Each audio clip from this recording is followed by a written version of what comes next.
How's it going? And welcome to episode 47 of On the Wire, proud member of the Pitcher List Podcast Network. Follow the pod on the Twitter at On the Wire Pod. And of course, if you're listening on a platform that allows ratings and reviews, please take a second to let us know what you think. I am Adam Howe. You can follow me on the Twitter at 80grade. That's all spelled out. And I am not being joined by my regular co-host, Kevin Hastings, who you should still be following on the Twitter at Hastings Kevin. Kevin is experiencing some high wind turbulence in West Texas, as one does every once in a while. So he'll be back with us next week. But for now, I am lucky enough to have with me a very special guest to fill the shoes, and that's Mr. David Mendelson.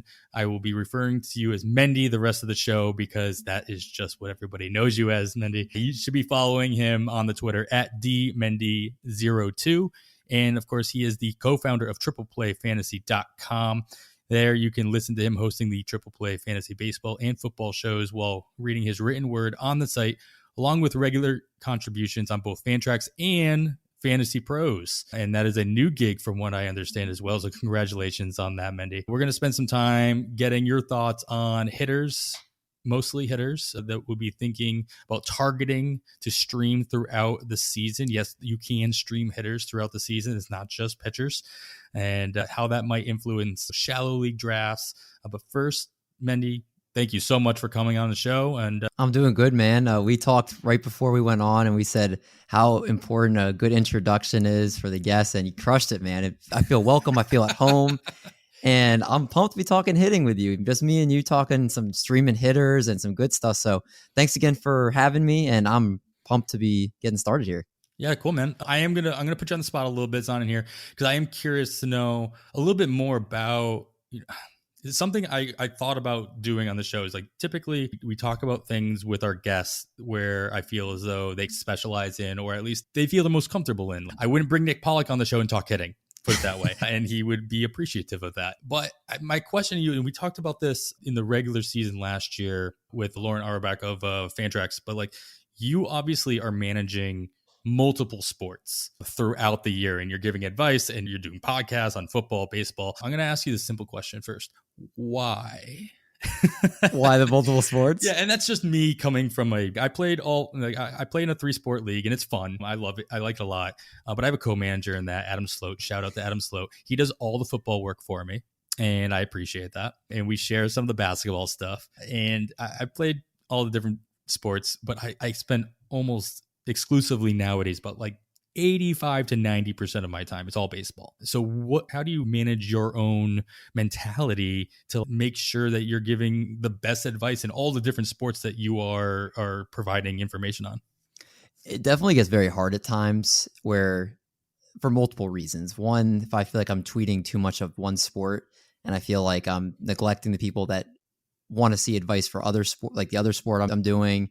I feel like that regret that I'm not doing enough of that. And then there's learning two different sets of players, and when all this new data and stuff's coming out for different sports, I have to be on top of it for both.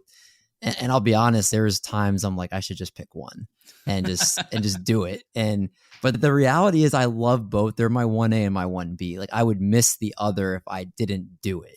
And so I like when football's done and it's like, baseball, all baseball. And then as baseball season's winding down and football starting, it's like, all right, like I'm going all in on football. And then there's that in between where I do a little, like right now I'm doing a little bit of both, but it's a grind. It's definitely a lot of work. And I'm sure I could be a better analyst if I did just one, but I don't think I would have as much fun if I did. There you go. That's really what we're here for. We're here to have whatever our definition of fun is. That is what we're here to do. Yeah, we saw all those scheduled tweets go out on Sunday night that said it's baseball season now. Yeah. Last Sunday, as you're listening to this. And of course, it's very awkward for most of those tweets. We are where we are, unfortunately. All right, let's get right into it. We are going to continue with a typical segment that we call moving targets here. So we are into a section of the draft season. As we like to say, draft season started back in October.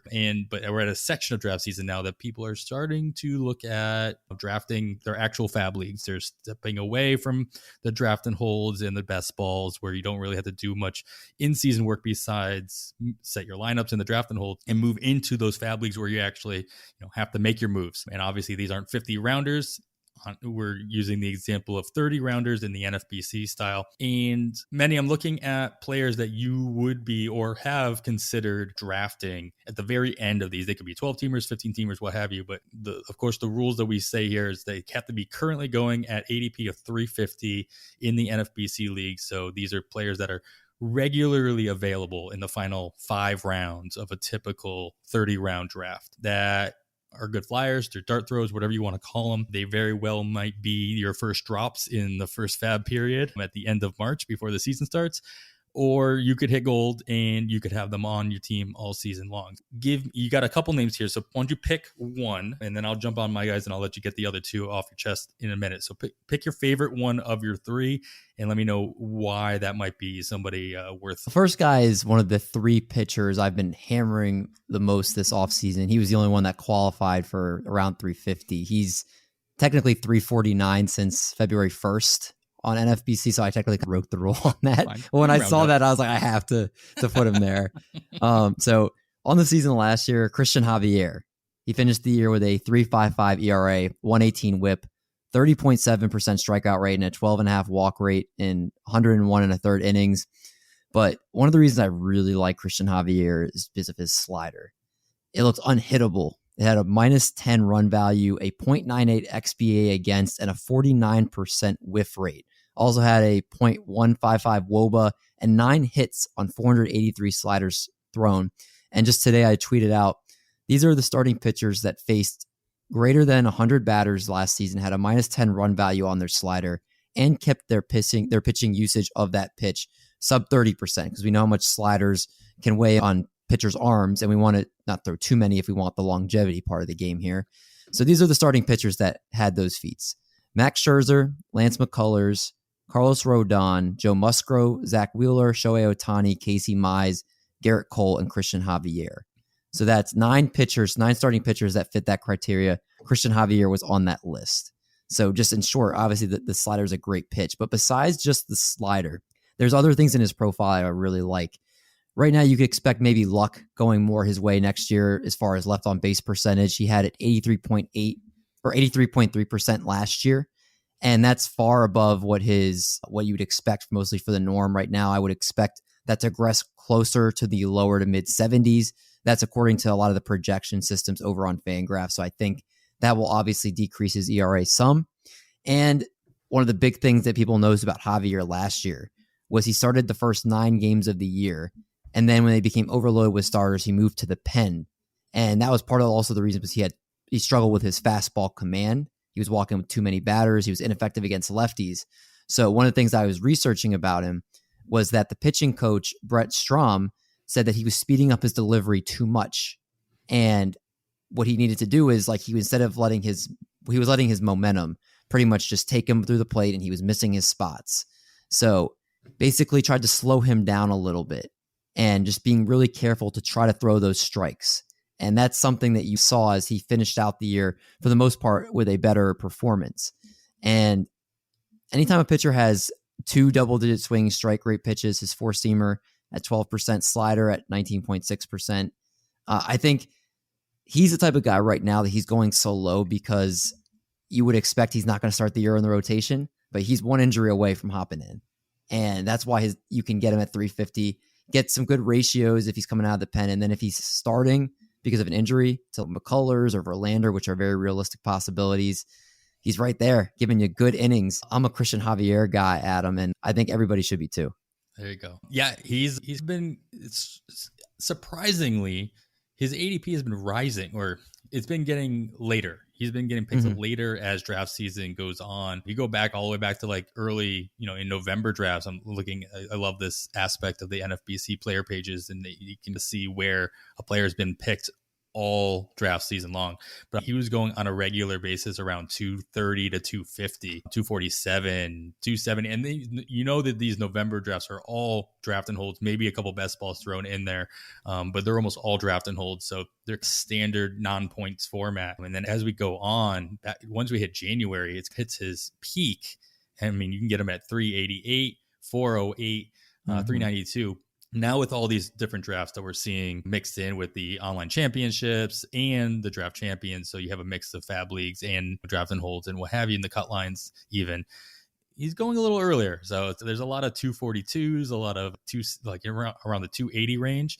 I grabbed him in the triple players ball in the 21st round, middle of the 21st round, in the early 300s.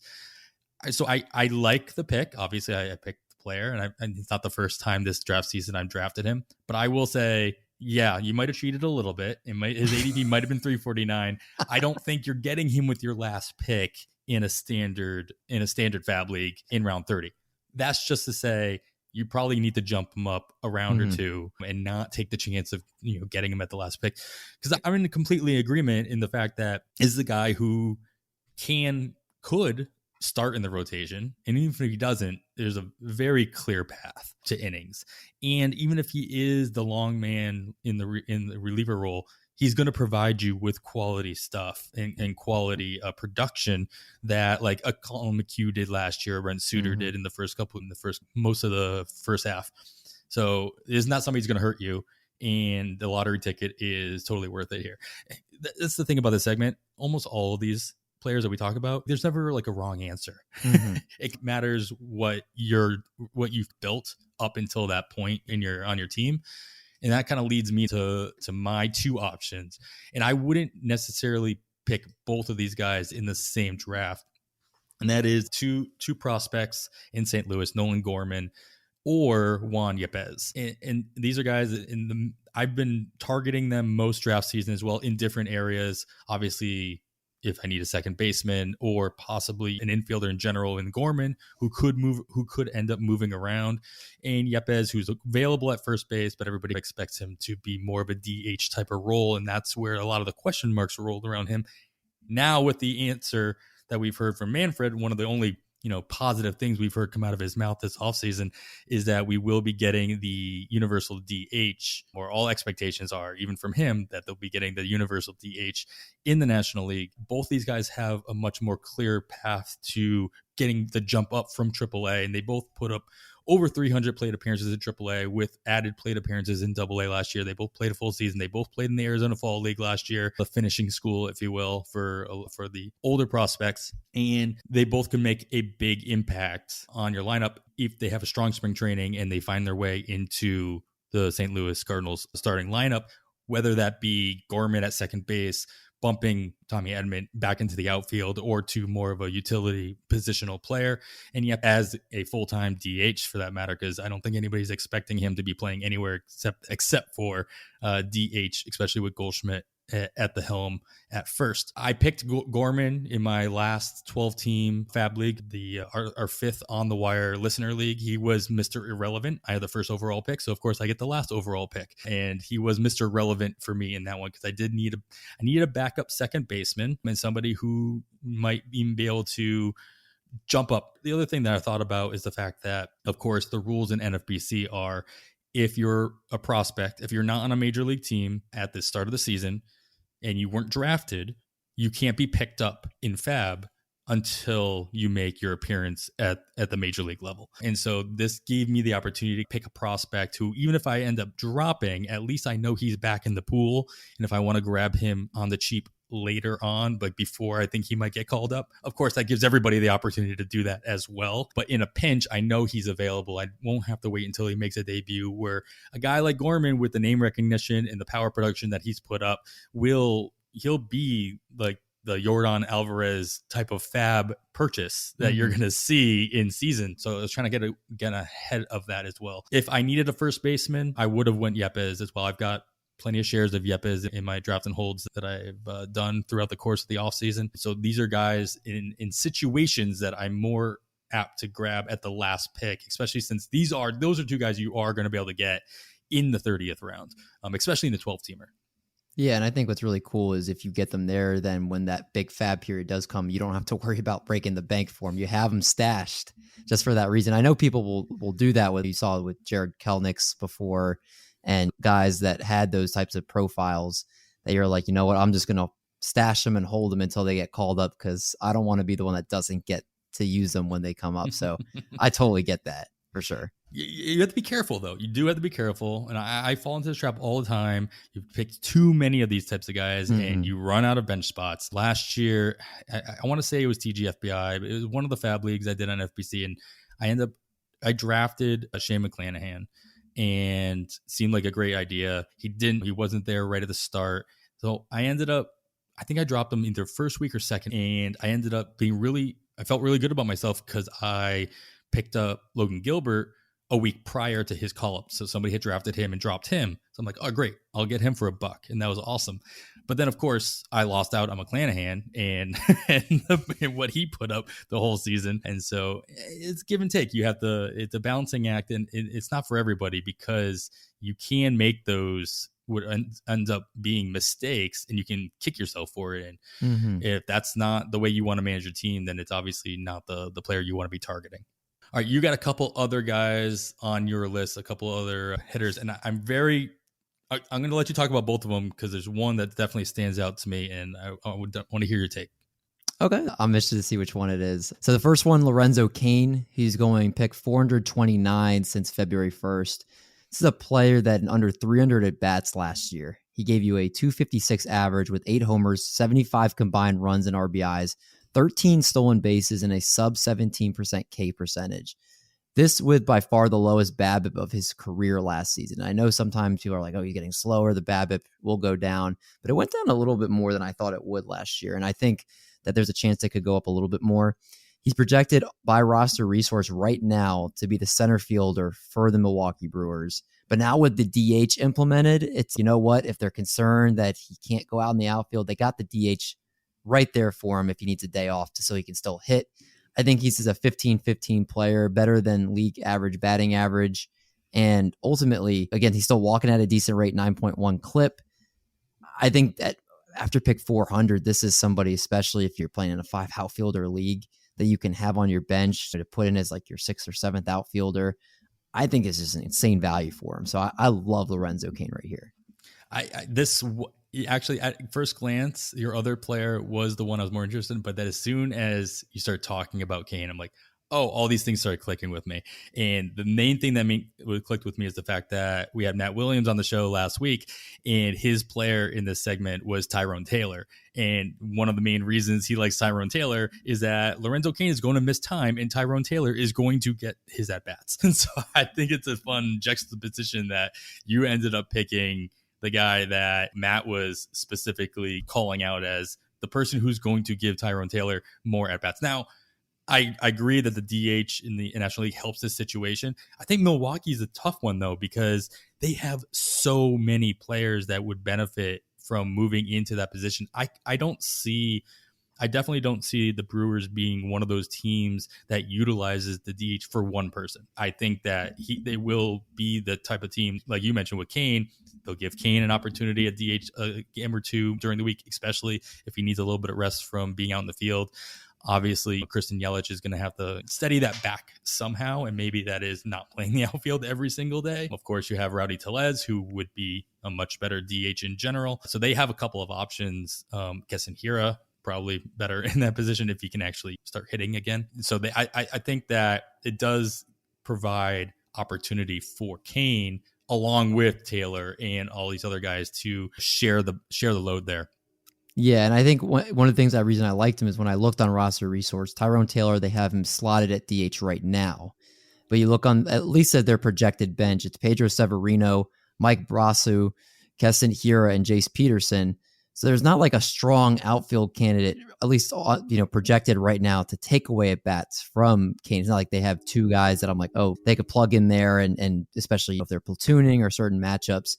And Cain's a guy that I can see right now. They have Colton Wong, top of the order, but Lorenzo Cain's hitting well, and he's somebody that is a good veteran present at the top of the lineup. I don't know if necessarily that 8th spot in the lineup that they project sticks. And so I could see him also moving up towards the top of the Brewers lineup if he's hitting better. And I just think, again, the potential, I wouldn't be in on him if he was going inside like the top 200 or something, but going pick 427 just for the fact of what he seems like when he's healthy, what he can give you, is something that I have no problem drafting. Yeah, the Brewers put him at the top of the lineup for the first 2 months of the season last year. He was batting first, second, third, all the way through until his injury, really, until he started missing time at the end of May.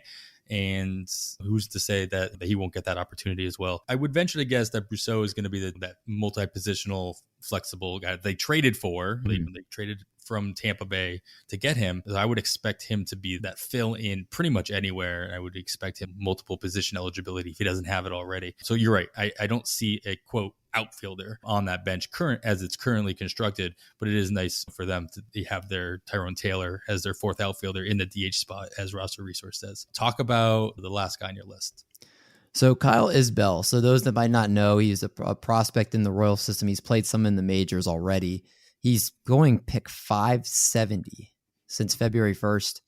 And in the last 55 games that Isbell played in AAA, his strikeout rate was only 17% compared to 22% in the first half of the season.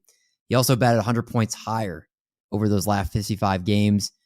He has a great combination. He's got power and speed. He hit 9 homers and 10 steals in the last 55 games he played.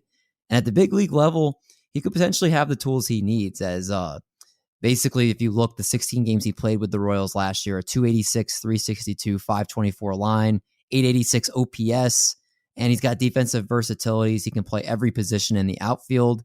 And right now, it's looking like he most likely will go in right because Michael A. Taylor, I think, will go in center. But again, being able to play all the outfield positions, so the defensive versatility is going to help him. He's somebody that I think has 12 to 15 stolen base upside, could potentially give you double-digit home runs. If you tell me I have a guy that could give me double-digit homer and steals and I can get him towards pick 600, please. This is somebody that you can draft at the very end of your draft.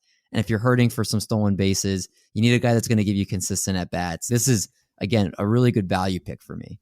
Yeah, this is somebody we hyped up a lot at the beginning of last season. And of course, that burned us because he got sent right back down right at the beginning of the season after we told everybody to pick him up, teach their own. He's no Edward Olivares. He didn't get sent up and down 15 times, which with the possibility, the suggestion of one of the things I guess the owners are putting out there is the possibility of only being allowed to send somebody down to the minors 5 times in one season, as everybody's already joked on Twitter, and I will echo it. The happiest person in the world on that is obviously Edward Olivares. Yeah.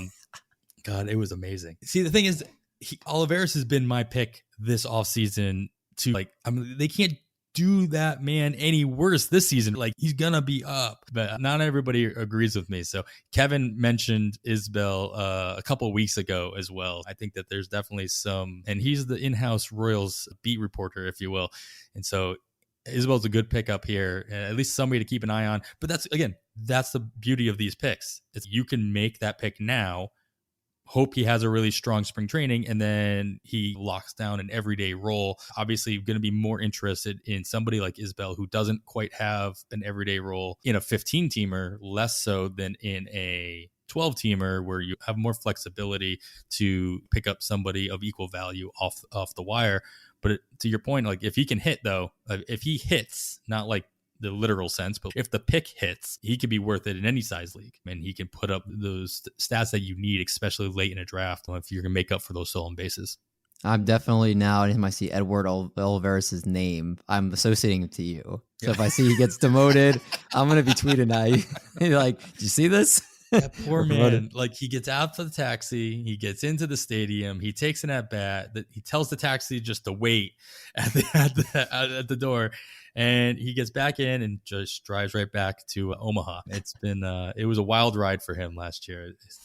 Nobody could not feel bad for the man. He's just all right, racking up the mileage. All right, now we're going to talk about some other hitters that we're specifically looking at to stream throughout the course of the season. And I'm going to pick your brain, Mandy, about how we go about doing that, what you're thinking about when you're choosing to stream hitters and not so much pitchers. But before we do that, we're going to take this quick break. Hey, Alex Fast here, and thanks for listening to this podcast on the Pitcher List Podcast Network. If you're a fan, consider supporting all of us by getting a PL Plus subscription, where you're going to get an ad-free website and get access to our Discord, where you can talk to all of our podcast hosts and staff. Plus, you can hang out with our incredible Pitcher List community. It's basically a baseball sanctuary year-round for as low as $8 a month. You can sign up at pitcherlist.com/plus, and you're going to get your first month free with with promo code podcast. Also, don't forget to check out everything else we do as well, from YouTube videos, live streams, newsletters, off-season articles, TikToks, breakdowns, over 15 baseball podcasts on our network. We can't stop talking about baseball even during the off-season. So sign up for PL Plus today at pitcherlist.com/plus and use promo code podcast to get your first month free. All right. Thanks for listening. Let's get back to the show. All right, so we're back, and like I mentioned before, we are going to be talking the rest of the way here, talking about hitters that we like to stream, or the idea of streaming hitters, to whether it's to gain extra stolen bases, to play matchups, if you need a power surge. And a lot of people end up doing this in the last 2 months of the year. But really, if you're playing April the same way you play September, you can maximize the amount of plate appearances you're putting forth, rack up the counting stats, and hopefully not do anything to damage your ratio, your batting average, or your OBP, depending on the league format you're playing in. But before we get into that specifically, Manny, let's get your take on what is your overall fab strategy typically, not specifically about hitters, but just what do you, when you're going into a fab league and you're playing the weekly fab game throughout the season, what are the targets that you're specifically looking for? Are you thinking about fab while you're drafting, or are you using fab as more of a way to fix, problems that your draft caused you, or is it just filling injuries? Talk to me about how you view fab and how to use it. A little bit of all the above, like what you said. I obviously, when I'm during my draft, I'm not necessarily thinking about it too much, but during the season, I'm looking to use it to plug in holes, because sometimes I don't know how my team's going to play out until the season starts. And if you draft, an example, maybe you draft Giovanni Gallegos and Alex Reyes is the closer, and you're like, whoa, shoot, that was a bunch of saves I thought I had right there, and now I'm going to actually be struggling in the category. So I got to go find a closer. And remember, everybody remembers the whole Jordan Romano, Julian Merriweather thing, and everybody right away was trying to go for that closer. And I found throughout the years, I try not to overspend as a fab strategy. And I've heard people talk about averaging it out. This is what you should spend per week. And the first year I had fab, it hurt me because I tried to fix too much too quickly and picked up guys that weren't useful for me for the stretch run that I thought would be. So next year I did a lot better with that. But I think overall, I use it to fix problems and to address positions or, address needs that I didn't get in the draft that I'm seeing play out during the season. But I'm trying to not overspend, and I'm not trying to be like, oh, this is weak, I'm going to throw a third of my fab on this guy because he's going to fix everything for me. A lot of times it doesn't work out. So just be very smart with how you spend. And a lot of times, especially too, if you wait out until later on in the season when people haven't spent as much, then you can easily outbid guys for players that are going to fill that role. So a lot of things I've learned along the way with that. Yeah, and of course it matters on how active your league is. Mm-hmm. I was in me and Yancey were texting the other day, Yancey Ian, and we were talking about how funny it was. We were in an OCQ, we were in an online championship qualifier last year together, and there was a stretch run I think in August, even not even September, where we were the only two people bidding for 3 or 4 weeks straight. It's there were nobody else bidding in this league.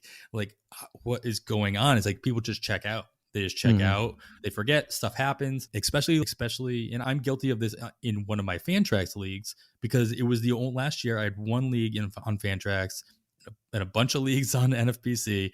So all my attention went to the league, the format that I had all the teams on. And I literally would forget to place bids on my Fantrax league. And the same thing would be true if you only have that one. I think this is a reason why we hear some criticism about players who play on TGFBI kind of checking out early, because there's a lot of players in TGFBI that's the only league they have on the NFBC format. So as important, as fun as that league, it's really easy when you only have one league on one format, but you have multiple leagues on other formats to forget about it. So be aware of how the awareness of the rest of the teams in your league and how active they are. That's obviously really important as well. No, 100% agree. And there's a good point with the fact of if you have one team on one league or one team on one format and you're like, I'm forgetting to check that totally. I write my leagues down, but I still last year, I remember just I had it was the first year being in the industry for me like doing like where people were asking me to join leagues, and I joined way too many. I overcommitted, and before I knew it, I was in like, I think I was in 18 last year, and I just was like, I found myself, even though I had every league written down, like something comes up on that Sunday, and I'm doing this, and I'm checking, and I'm just like, I remember on Tuesday, I'm like, I forgot to do my fab for this week, and all the good guys are gone, and I'm like, it just got to a point where I was a little overwhelmed, and I was like, you know what? There are certain leagues that matter a little bit more than others. I'm going to make sure I check those, and then the ones that are a little bit more lax, I'm just going to have to take an L, and I'm just going to drive myself crazy trying to like do this for all these leagues. And that's something you just make sure everybody does too. Don't do too many fab leagues to where you're going to feel overwhelmed and it make you not enjoy doing it, because it definitely can weigh on you some. I will say though, on the NFBC platform, if you're doing multiple fab leagues, if you're going to pick a platform to do multiple fab leagues on, that's the platform. 100% agree. Just the way that you can pick and choose your watch list and be able to move around your fab bids. It's really, I won't say easy, but it's easier to manage all those. And I think this year I'm going to have 4, maybe 5 fab leagues when it's all, it'll be 5 fab leagues when it's all ended. But sorry, I'll have 6. 5 of them will be on the NFBC format. That's the way to do it, right? And I still got 1 on Fantrax that I'm going to have to. And it's a dynasty league, so I really have to pay attention. And to echo your first, I hate fabbing for closers. And we talk about it all the time. It's like, yeah, you can pick and choose, try to get the reliever. And me and Kevin talk about this all the time. Like, you want to obviously get the closers before they become closers, get them a week or 2 early. But like, that it's just a lot of work and I don't mind doing the work per se. But like, I've got other fish to fry when it comes to filling holes in my roster and how I want to use my roster spots. So we see all these closers going higher in 2nd, 3rd rounds in drafts this season. And I don't mind it. I don't personally mind it. I'm going to pay up for at least 1 or 2 of them, depending on the league format. But I don't want to have to go searching. And I know there's nobody's guaranteed anything in closers, but I'm gonna pick the one that has the least amount of risk and run with it, so I'm not having to do that work during fab season. No, I agree. If you have that stability locked down, which it stinks that closer are pushed up as much as they are this year, because you're like, I'm spending a 2nd or 3rd round pick on a closer. Oh my God. Like, it used to be like the 5th, 6th round. Oh yeah. You knew the run was going to happen in the 5th round. Yeah. It's just, that's where it's going to start. I can wait there. I'll be happy whoever I get. The thing is, it's supply and demand, right? There's only 7 guys. Now, maybe in mid or late March, as spring training rolls around and maybe some announcements are made about bullpen usage from managers and what have you, we'll start seeing that price go down, because the supply will also go up and people will be willing to wait. And if everybody's willing to wait, then even the Hendricks and the haters will go down and everybody will get pushed down. But there's still going to be that run. And as soon as like Class A goes off the board as the 3rd guy, or Iglesias, whoever your number 3 is, you better be in the middle of that, or you're still going to end up missing out on that position. All right, so when you have a hole in season, then like by the way of injury, demotion, change of role, whether it's somebody moving into a platoon, maybe they're moved to the bench, what have you, is your first thought to stream that hole with a new piece each week? Or do you attempt to find a long-term piece so that, again, like we're talking about with closers, you're not worrying about it each and every week? I would love to find the long-term piece for sure. And that's always like my gut, especially if you see someone called up and you're like, okay, like this, they're going to have him there for a while, but it never ends up being that easy. And so I find myself, I'm okay with streaming guys if I know, hey, this is like going to be a short-term thing. Oh, they're platooning a bunch of guys this week, or they're facing a pitcher where I think he's going to platoon a lot. I'm okay with that. I'll look, at the upcoming schedule, who's hot, and try to throw a little bit of fab on guys here and there. There was, I remember, like Tommy La Stella last year had a decent stretch, I'm pretty sure. And I remember getting him for $8 and wrote him out for a couple of weeks. Like, I want the long-term solution, but very rarely can you find guys that for the rest of the year are on there, especially as you get later on in the season, because the early surprise is people pick up early and then they have them. And then as you get later on, those type of guys just fewer and fewer. So you're finding short-term solutions at that point. Guys that have favorable pitching matchups or platoon splits or whatever the case may be. So long term for sure, but I'm okay being active and making sure I stream the right guys in the right situations as short term as well. Yeah, I think I'm more apt to stream early on in the season than I am because I want to be flexible. I want to be able to have that roster that has the ability to take on the hot hitter that can then maybe stretch it out. The Adolfo Garcias of the world, if you will, and they come out of quote nowhere, and all of a sudden You had the ability to bring them on early because you were just wanted to see how they were going to do, and they gave you a reason not to drop them.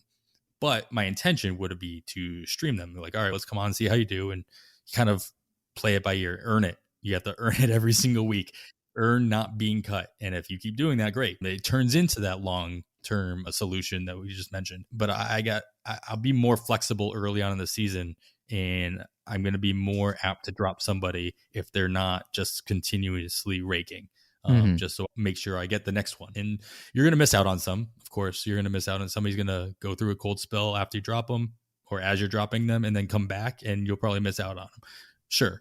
But I think giving yourself more how I feel is I give myself more flexibility, and I feel more strongly about the ability to get the next one up rather than having to eat those cold spells as well. Like I mentioned earlier, I'm all about managing your team the same way in April or similarly in April than you would in September, because those stats count just as much. Anything you can do to give yourself that edge in the amount of play appearances that you're seeing and racking up those counting stats, I think that's really important. But we are going to be talking about streaming hitters later on specifically. So when you are looking to stream a hitter, whether it be for a certain position or a certain stat line or a certain stat category that you're looking for, what are you looking for? What kind of a hitter are you looking to bring on, whether it be because of the matchups they have coming on, their style of play, a new skill set that they've shown? What are the things, or a certain stat that you're looking at, like a end-all be-all stat that, hey, this guy is doing this A, B, and C.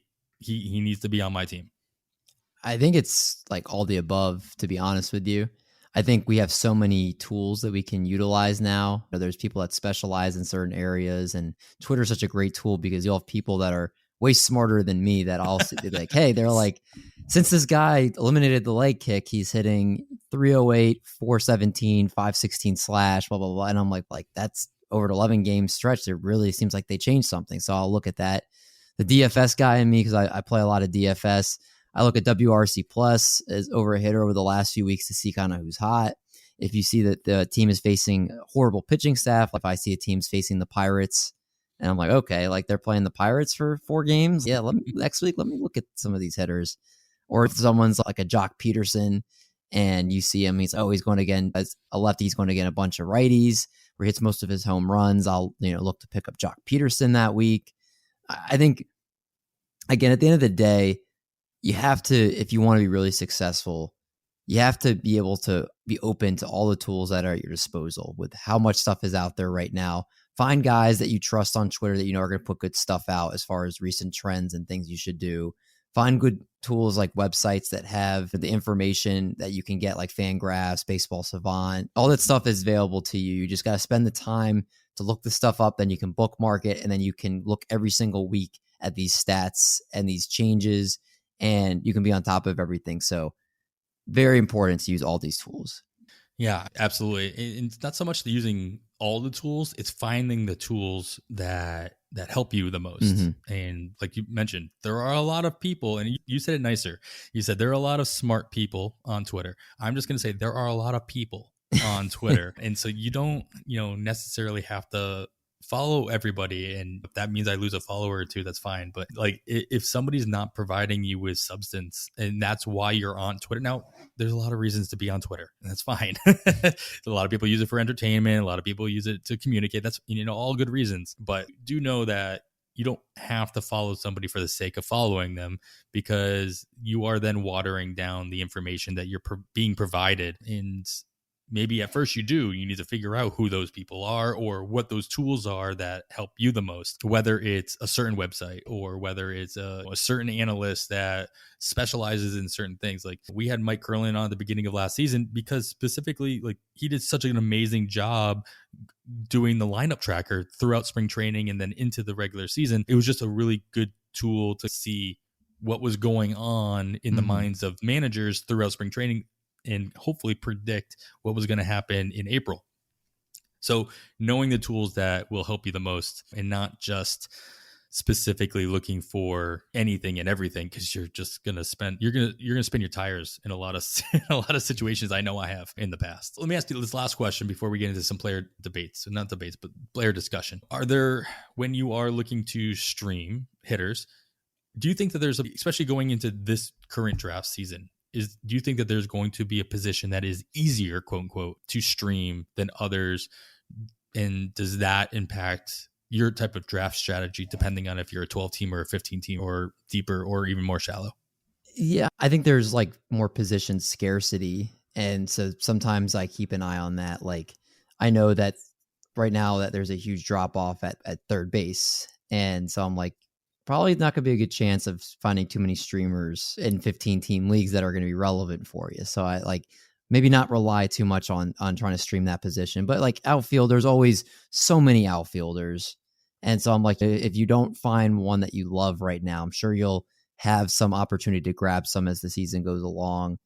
My second catcher, I always make sure I have a decent first catcher, even if it's not like Salvador Perez. But, you know, if I don't have a second catcher that I love, like in the triple players ball right now, my two catchers are JT Realmuto and then a guy we're going to get to in the next section, MJ Melendez.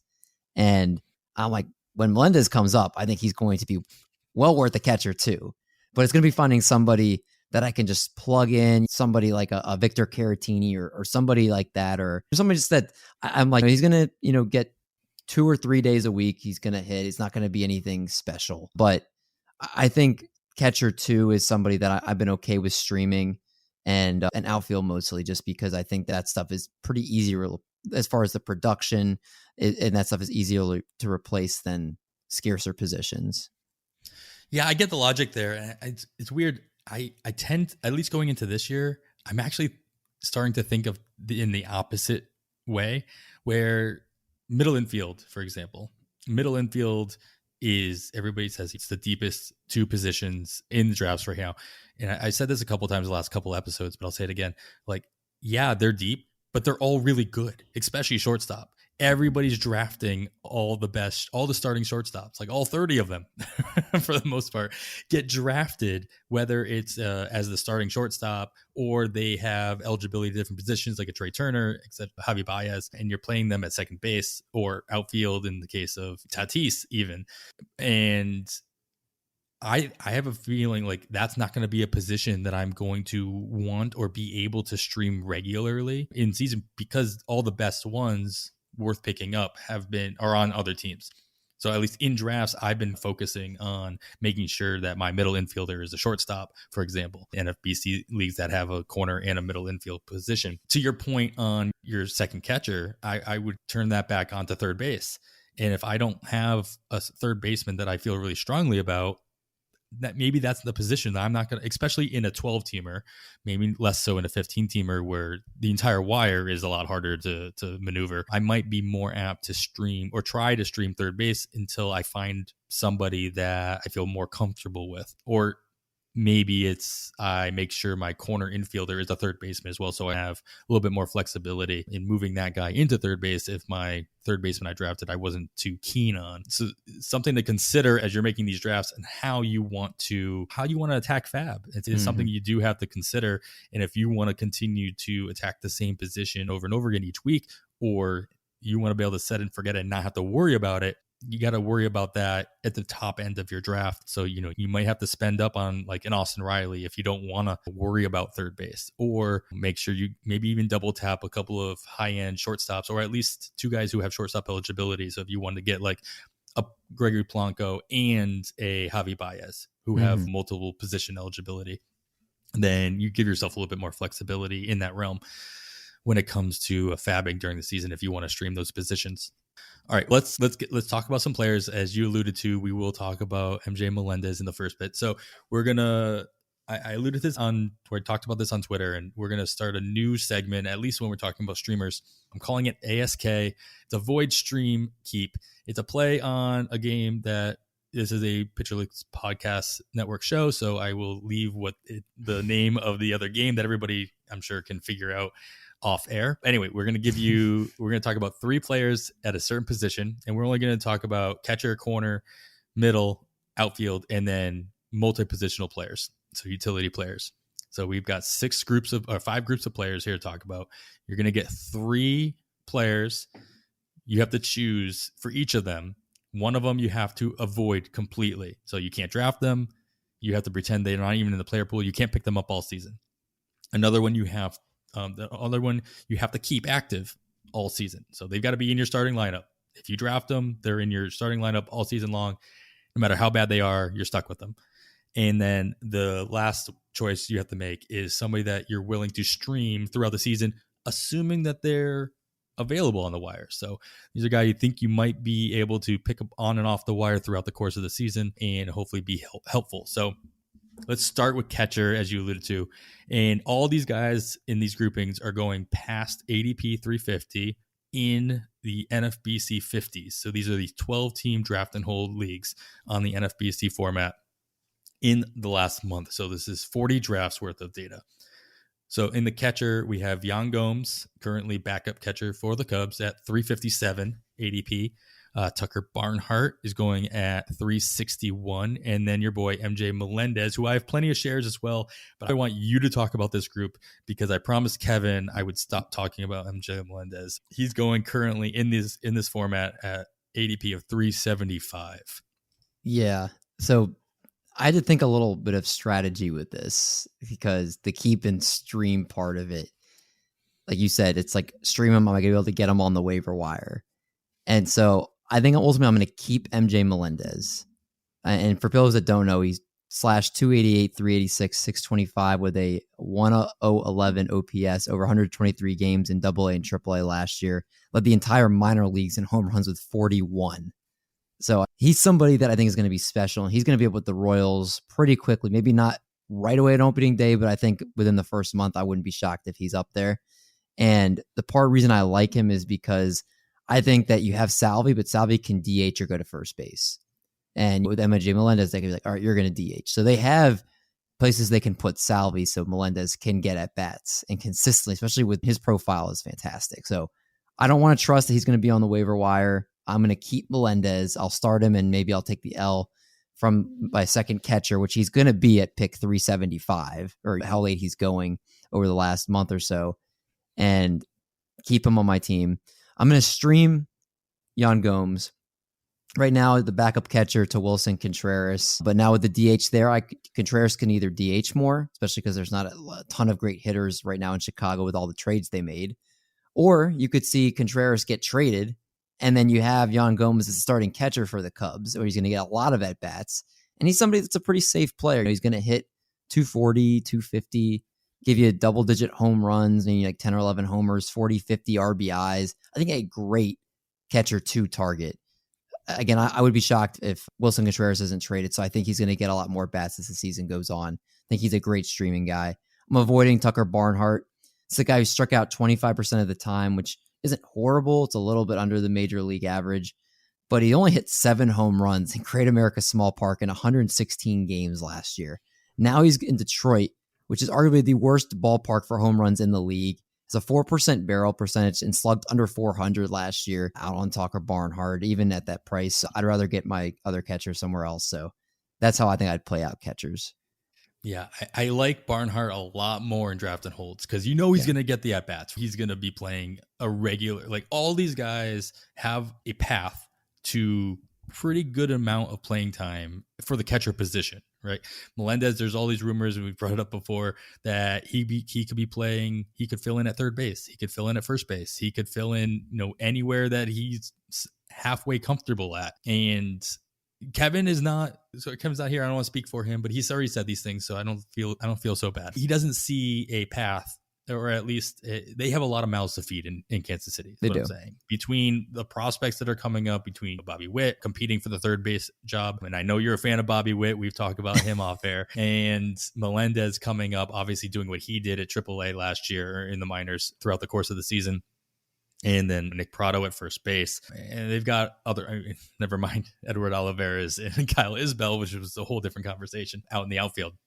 And I tend to agree with you just because of the output that Melendez could put up. I would probably keep a Melendez all season long. If this was a draft and hold, which is not what we're talking about, I would probably lean for the safer bet of Barnhart. Even though he's not going to produce the possibility of what Melendez does, I do know he's going to be there every day. He's going to be working with those pitchers. He is a defensive catcher. And if he gets even more playing time, though, he could still at least walk himself into more counting stats. But this is not what we're talking about. But I might end up streaming Barnhart over Gomes just because I know he's going to be available throughout. If Gomes walks into a trade, Wilson Contreras, somebody's going to pick up Gomes and he's going to be their starter and they're not going to drop him. Simple as that, because of the production he could produce with full-time catcher one playing time. Barnhart, I know I'll be able to rely on him in the case of an injury being available when I need him on the wire. So for that reason, I might end up going that route, but that's more of just what's going to be available on the wire at the catcher position more than actual production. All right, we're going to move over to corner infield. Of course, first baseman, third baseman. The guys here I have listed here fit the same mold where you have somebody that's, you don't know what their playing time is going to be. They might benefit from a DH. Another guy who's just like this steady guy that what you're going to get.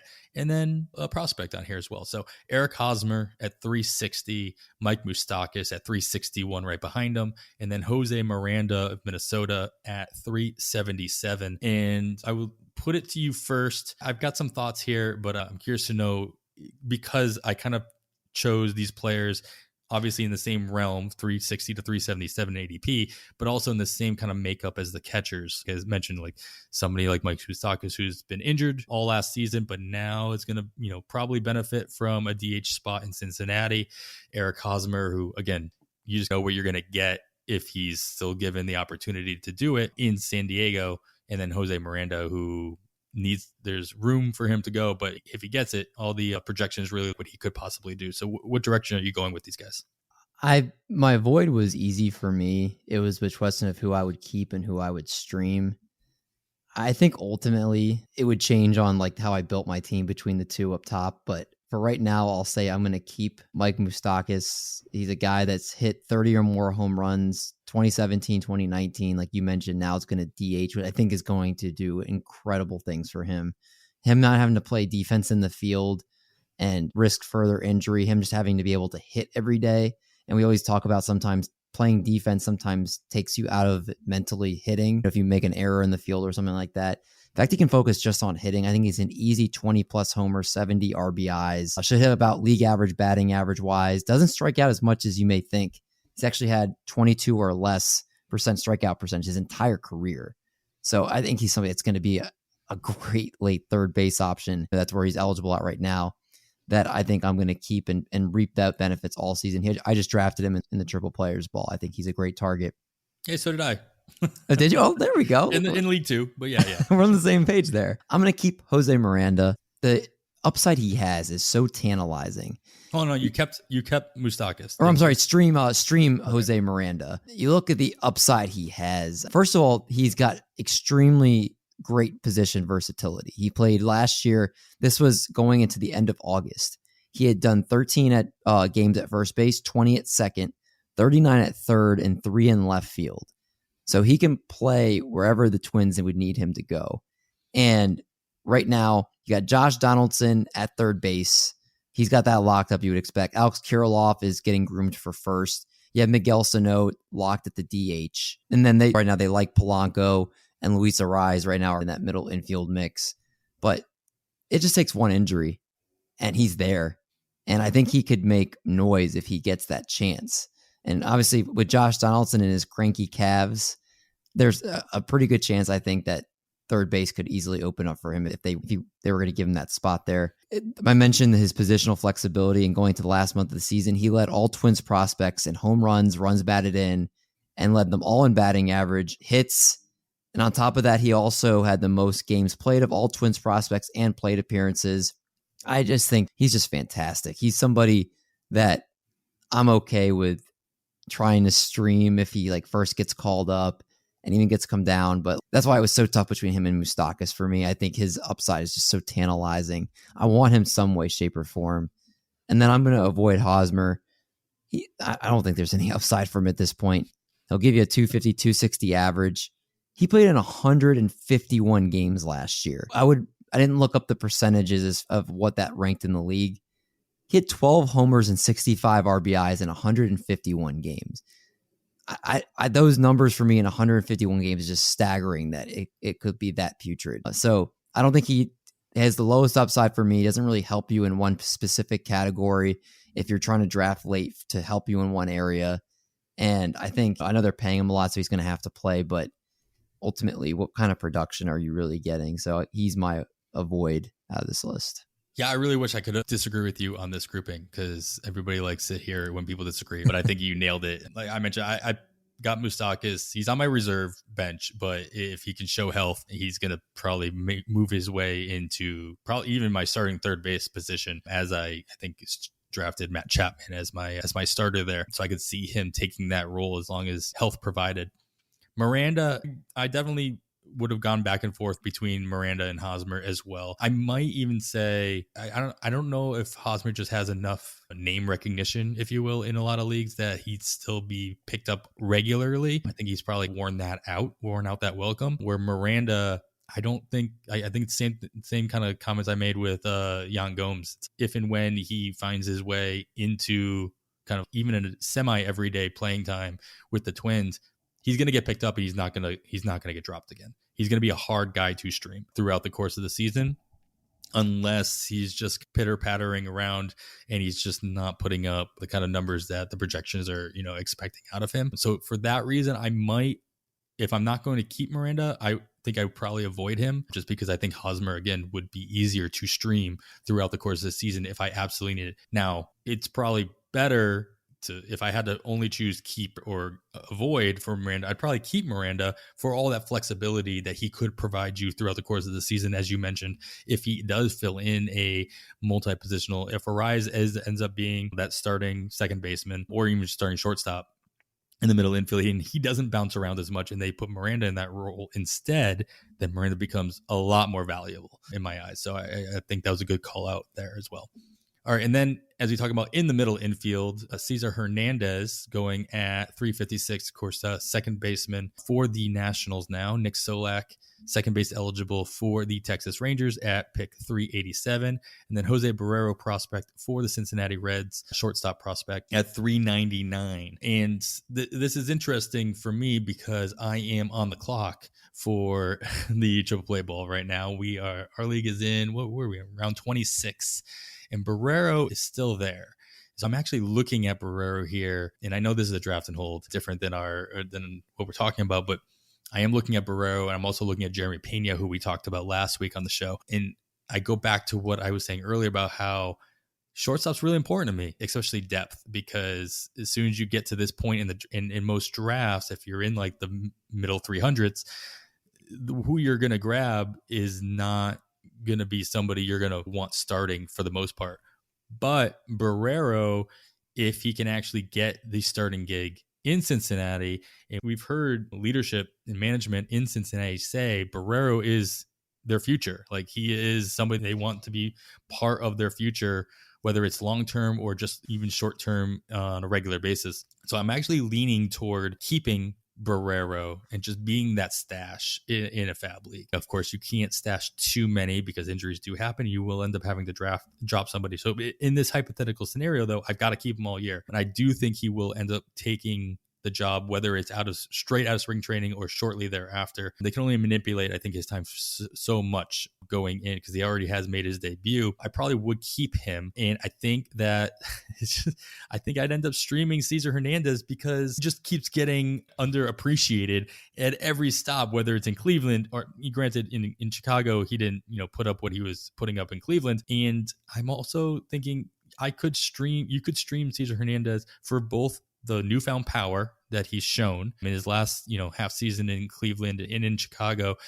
And then who's to say that he doesn't start running again? Like, he just stopped. Like, he was at least double-digit stolen bases for years and years, and all of a sudden, zero. I'm not sure if that was injury related. I haven't looked into it as much, but I'd be curious to see if all of a sudden he just decides, hey, in this new spot in Washington, what else am I going to do? I might as well run a little bit as well. So I think I'd end up streaming Cesar Hernandez because I do think if I drop him, I'd be able to pick him back up in a pinch as well. And Nick Solak, I think I'm just out on Nick based on what he's done recently. I know he's a darling of the industry going into just last season. He also had the idea that he would gain multiple position eligibility going into last season was something that everybody's looking for. Even though I think he started last season at UT only, but everybody thought he was going to be moving around from outfield, second base, third base. He's not going to have that flexibility per se now he's not going to play second base, so he probably will gain other eligibility in Texas going into this year, obviously with Simeon playing there now and Seager playing shortstop. So I'll be curious to see where he does end up going, but it's not a profile that I think I'd be worried about if somebody else wanted to grab him and reap any rewards that he might be given. What direction do you think you'd be going with this threesome? I kept Cesar Hernandez just for the fact he's going to get everyday bats at Washington. He may not hit 280, 290 anymore. His BABIP, though, was really low. It was a career low last season. So I don't think that 230 average is indicative of what I think he's going to do this year. Maybe closer like 260, 270. Like you said, the power now, you could see he could hit 20 home runs with an everyday role there. And the reason I'm keeping him is I think if he's right now on the waiver wire, people are going to see he's getting everyday at bats and he's going to start accumulating statistics to where he's not going to be a streamable guy, to where people are going to put him and plug him in and be like, hey, I'm hurting. My second baseman went down. He's somebody that's a starting second baseman that's putting up pretty decent numbers. So I don't think he's somebody I'm going to be able to stream consistently. So that's why I'm keeping him. Nick Solak was somebody I decided to stream. And I know he's not like sexy, but he's a potential double-digit homer and stolen base threat. And he's got a better lineup around him this year, so maybe his counting stats will go up more than they've been in the year past. And if I'm not mistaken, he's also second base outfield eligible as it stands right now. So he's got the positional flexibility. And then just looking into some stuff in his profile, so he's got a great career max EV, a good sprint speed for steals. So I think that potential is still there with him, and him having guys in the lineup that are going to get on base and produce. And that's something that intrigues me this year, just to see if he can take a step up. Having guys in the lineup with him, he can pick their brain too. I think sometimes just that, hey, like I'm spending some time in the cage, just talking and learning from some of these guys. And then Barrero, I'm avoiding. If he comes up right away, great. Obviously, maybe he doesn't come up right away, but I've heard people talk about this and it affects me with certain guys. I'm big on Bobby Witt, and I think he's made adjustments very quickly to each level he's gone to. People talked about the gap between AAA pitching to major league pitching is the biggest it's ever been. And that's why outside of the few like incredible stud prospects, I'm a little hesitant to want to keep a guy that hasn't had too much major league experience yet. And the time he was up there wasn't anything special. And I also, if I'm not mistaken, I heard that Kyle Farmer is going to be the starting shortstop for this team because of how great he is defensively there. And that would mean Barrero would be moving from his natural position to the outfield. And we've seen that sometimes if you're learning a new position, that can also affect you at the plate. So he's got potentially moving to a new position. He's got the biggest gap in facing major league pitching compared to AAA pitching. I think there's a lot of knocks against drafting him at this point. Not that he couldn't overcome all that, but I think the odds are more against him than the other two guys here. You bring a good point. He did play center field in September in Cincinnati as well. And most of his experience came in the shortened 2020 season, of course. I mean, he put up decent numbers, but to your point, in AAA, he put up good numbers in AAA, hitting 306 with a 336 BABIP and 13 home runs. But that was only 200 plate appearances throughout the course of the 2021 season at AAA. So that's not to say that he, to your point, all that experience is still at a lower level. I appreciate the insight there because I think you've made my decision a little bit easier on this pick here. So we'll see who I end up. I saw the clock.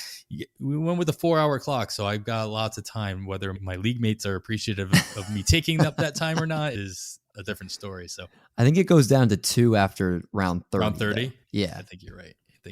All right, on to the outfield. Obviously, a lot of outfielders to fill your 5 slots in a 5, outfielder league like the NFBC format, and a lot of other formats really as well are going to a 4 or 5 outfielder roster construction. And so, the deeper your league, the less opportunity there is. I think we heard this a lot last season and how difficult it was, especially in a TGFBI with a 15-team league, how difficult it actually was to fill your outfield spots, especially if you had multiple injuries throughout. So here's the threesome here.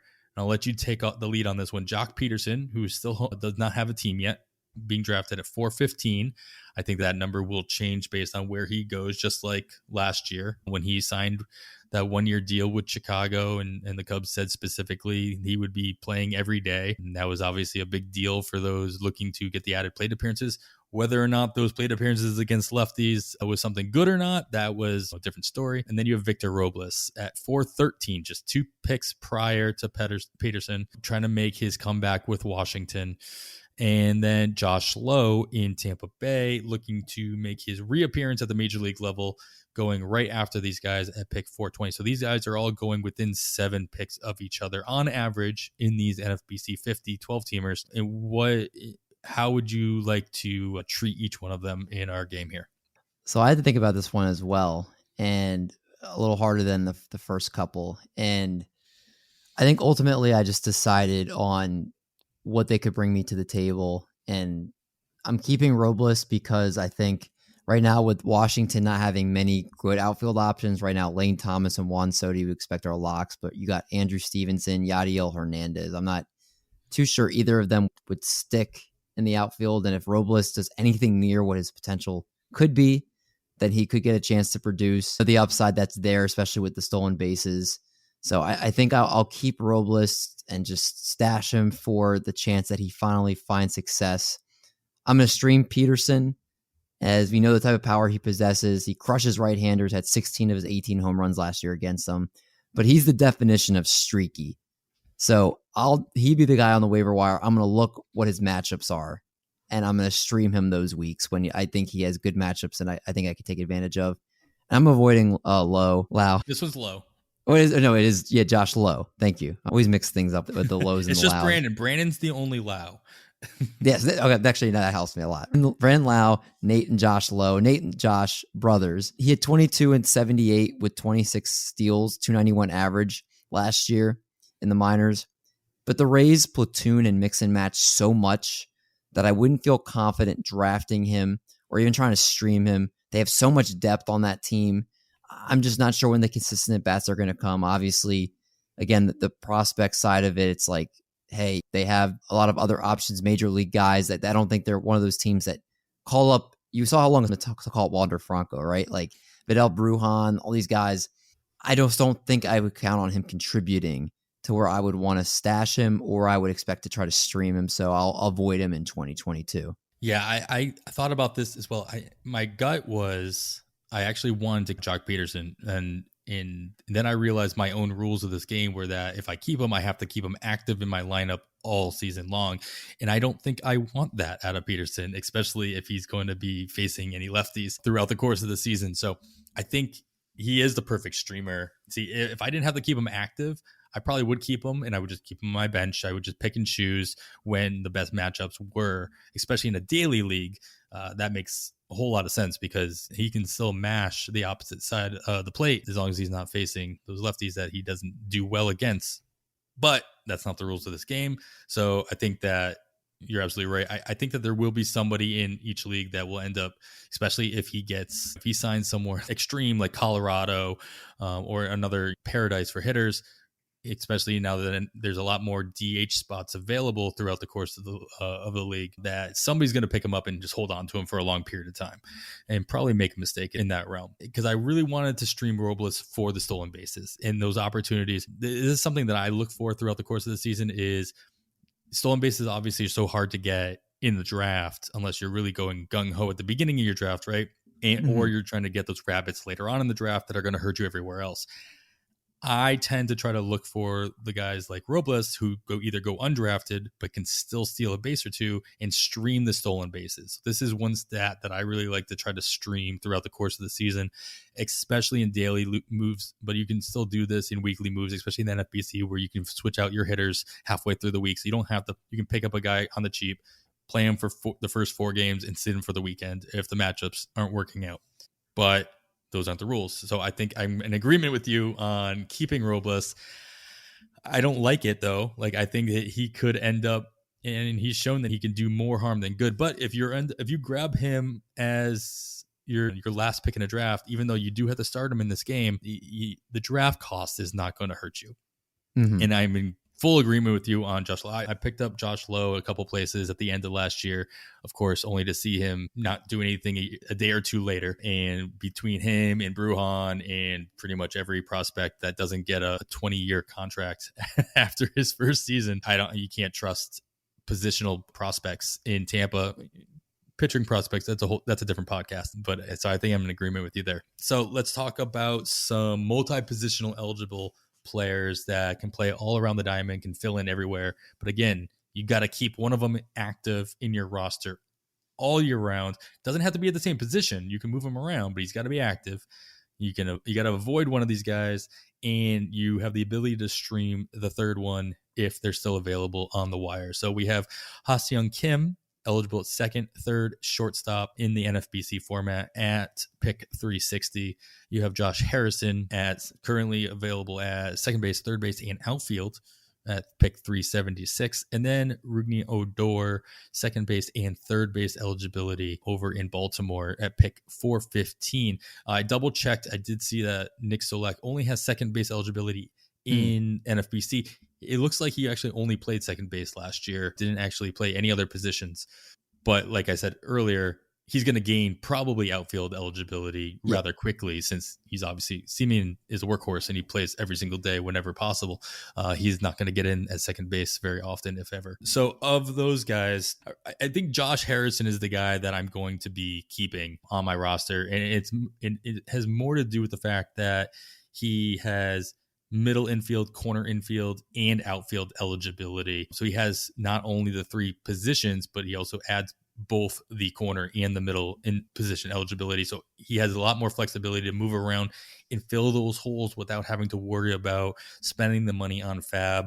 He has the opportunity of putting up fine numbers that aren't going to really hurt you in any particular way, still getting everyday plate appearances, whether this is a fab league or draft and hold, doesn't matter. Like, you still want those extra at bats. I'm probably streaming Ha-Seong Kim, and that's mostly because of the extra positions that he does bring to the table.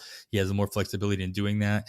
I see a cleaner path to playing time for him in San Diego with any one injury, as we talked about with other guys. It only takes one, and then they didn't bring him over and pay him all that money to not play him at all. And that's why he has three position eligibility going into this season. He played plenty of games at all these different positions because they did want him to get the time at the plate and get that time in that experience. To your point earlier, playing different positions that you're not used to playing. He played shortstop, and he had to, it's not learned from scratch, but get comfortable at different positions throughout the course of the season while not playing every single day. And that can take a hit on what you do at the plate if you're focusing on all those other things that you're being asked to do. I don't think that's going to stop. I think he's still going to be asked to do these extra positions, but at least he has a year under his belt where he's had that ability to get more comfortable with that. And I talked sweet nothings about Rougned Odor last year, and I'm done with that. I probably am not looking at, or even in Baltimore, even doing what he could possibly do in the summertime at Camden Yards. I just think that there's too much opportunity for other players to take that playing time, and for him to pretty much do nothing. That I think that even streaming him will probably do me personally in my mental case more harm than good. What direction are you going with these guys? So just for the reason that Odor is right now the only one that's guaranteed to start. He's projected as the starting second baseman for the Orioles when I looked at like roster resource, that he's the opening day second baseman. And I know the dimensions have moved back some, but if he's getting every day at bats for the Orioles, like, that intrigues me enough. I know what he's capable of doing, like, for bad or for good. And so I was like, you know what? Like, look what Baltimore does for guys. Like, when they go to Baltimore, again, even with the stuff moved back, you seem like hitters thrive in Baltimore. I could see him being one of those guys that has a monstrous first half to the point where they trade him, because he's somebody that like hits 15 to 20 home runs in the first half of the season and is thriving in Baltimore. So I put him there for that reason. Again, an everyday job going after pick 400 is pretty nice. I'm going to stream Josh Harrison. He's got so much versatility and eligibility, position flexibility, which is awesome. I just think obviously the steals are there too. he's somebody that you know what you're going to get with him. But of course, the playing time is always something you're like, hey, is he just going to be the guy off the bench, utility guy? But again, the stuff he possesses, he's got a good batting average, stolen bases, position flexibility. I think he's a good stream guy. And then I'm actually avoiding Kim. So right now the BATX projects 10 homers, 40 RBIs, under 10 steals. He's also in a very competitive San Diego infield for at-bats. I know the DH is there, but do they really want to DH Kim? I just, right now with this late in the draft with utility guys, I would be looking for someone that specializes in something. Odor, of course, has the power, and Josh Harrison has batting average and stolen base upside. I think the other two don't. And again, I wasn't impressed with Kim ultimately. So I think, again, if this is the year that Kim comes and does what people thought he would do last year, then it's not going to be, I won't have him. But I think the other two, I feel more comfortable with knowing that they can help me in certain categories that I might be struggling when drafting this late in the draft. Yeah, I'll be curious to see where Josh Harrison ends up. I believe, he is a free agent. If he was still in Oakland, or if he goes back to Oakland, I actually be more, because of his profile, I'll be more interested in him just because of the average. And it is a very cavernous ballpark, but I don't have Josh Harrison on my team for any particular reason, whether it's streaming or drafting for the power. Like you said, there's some stolen base upside there. He's going to help, not hurt. He's going to help your batting average in most scenarios. The Odor thing, I think I'm just also holding out hope that Jorge Mateo actually comes through and pushes him out of that second base gig, because I see everything that you're saying about Odor, I say about Mateo, and he has that ability to come in, and if he takes over that role and runs with it, he could be the guy that gets traded. Now he has more, they're holding on to him for a little bit longer. I don't think he's eligible. I think he's under team control for 2 or 3 more years, if I'm not mistaken. Though he's been under team control for 2 other teams, and it hasn't stopped them from trading him. So I don't think that he's really stuck in Baltimore for that reason as well. So I think I'm holding out hope for Mateo at second base, who's outfield eligible right now in NFBC, as he played all over last year, but not enough in any one position, except for obviously outfield, to gain it going into this year.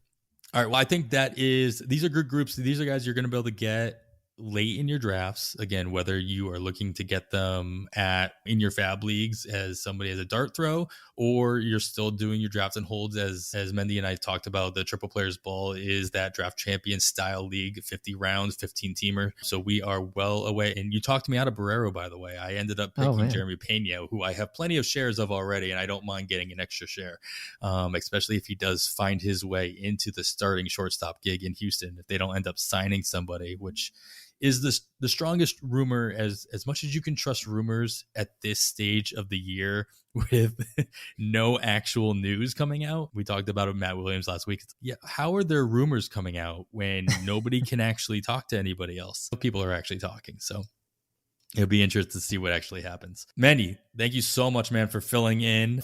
We had you on the books for a long time, so this was the last second thing. It was just going to be you and me, but this was awesome to talk to you, and you did a great job in the Pitcherless Blind Draft League that I helped proctor a couple of weeks ago. Hopefully that was fun on your end as well. Yeah, it was a blast. It was an absolute blast. I was like, this is an awesome idea. And I loved being able to watch when I don't know who clipped like some stuff I said and some stuff our co-manager said, but that was genius. Like I loved it. I think you guys, it's so unique, and all you guys at Pitcherless are so awesome. Let's shout out to Ben Brown and Miles Nelson, who they clipped all that together, made all the GIFs, cut all the faces onto all the other pictures. If you haven't checked that out, it's on the Pitcherless YouTube channel, and you can go back and watch that. I believe my face was put on as a thank you for helping out, and I got one of the Sex and the City girls, I think, if I'm mistaken. I don't know which one I was. I got to go back and look. But I don't know how I would feel about any of them, since I don't really know much about the show, but I know it exists. Mendy, thanks again, man, for coming on the show and playing this silly game with me. Could you remind everybody where they can follow you and anything specific that you're working on heading into, hopefully, spring training coming up soon? Pitchers and catchers will report at some point, and anything you might be working on that everybody should be keeping an eye out for. Of course. Thanks for having me, first of all. It was a ton of fun just to go over all these different players and these scenarios and the ask. I love that. segment that you guys have. So it was an absolute blast for me. So thanks again for having me on. And as far as following me in my work, you can follow me on Twitter at dmendio2.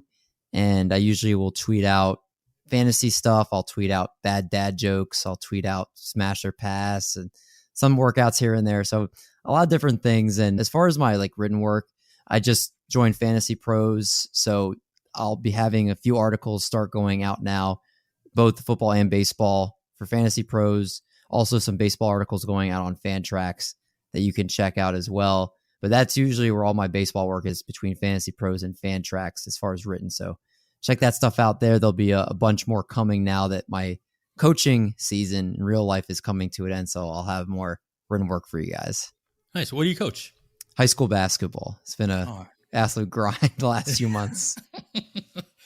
Well, man, if it's coming to a close, hopefully it's coming to a positive close. Not sure how like 6 and 7 right now. So okay. We're in the middle. Well, man, this was awesome. And by the way, I think you need to, I'll clip that out. There's no such thing as a bad dad. As an actual dad with 2 kids, there's no bad dad jokes. They're just jokes, okay? And they're amazing, and everybody should be using them whenever possible.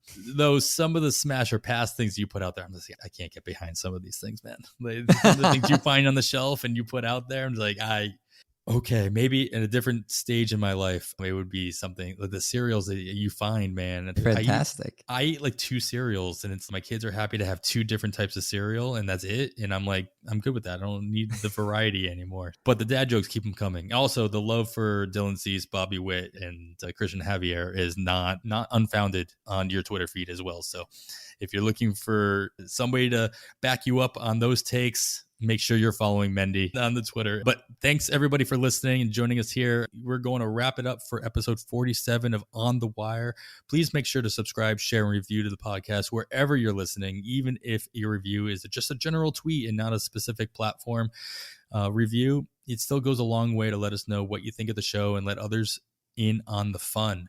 Make sure you're listening to all the great podcasts on the Pitcher List Podcast Network by following @PitcherListPods on Twitter for updates, and subscribing to both the Pitcher List Fantasy Baseball Podcast feed and the Pitcher List General Baseball Podcast feed as well for all our non-fantasy related pods as well. You can follow myself on the Twitter @80grade. That's all spelled out. Kevin will be back with us next week. You can follow him in the meantime @HastingKevin. And once again, our guest, Dave Mendelson, is @DMendy02. Thanks once again, Mendy, for joining us. And on behalf of Kevin, I am Adam Howe. With that, we bid you goodbye.